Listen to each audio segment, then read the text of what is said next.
ترجمہ سورۃ النساء آیت نمبر 16 تا 18 2 اکتوبر بروز سوموار 2023 15 ربیع الاول 1445 ہجری۔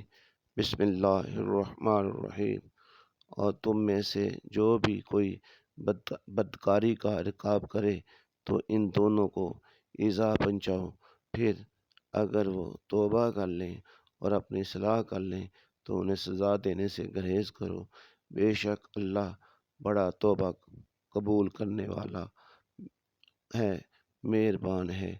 اللہ نے صرف انہی لوگوں کی توبہ قبول کرنے کا وعدہ فرمایا ہے جو نادانی کے باعث برائی کر بیٹھے پھر جلد ہی توبہ کر لیں۔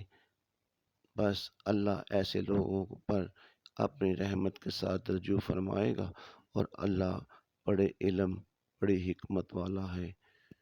اور ایسے لوگوں کے لیے توبہ کی قبولیت نہیں ہے جو گناہ کرتے چلے جائیں اور یہاں تک کہ ان میں سے کسی کے سامنے موت آ پہنچے تو اس وقت کہے کہ میں اب توبہ کرتا ہوں۔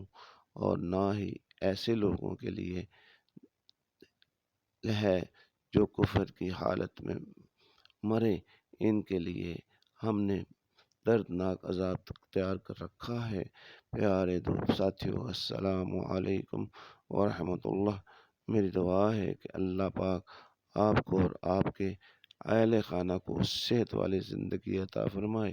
آپ کے والدین جو فوت ہو چکے ہیں ان کو جنت الفردوس میں اعلیٰ مقام حاصل فرمائے، اور جو زندہ ہیں اللہ تعالی ہم سب کو ان کی خدمت کرنے کی توفیق عطا فرمائے، آمین یا رب العالمین۔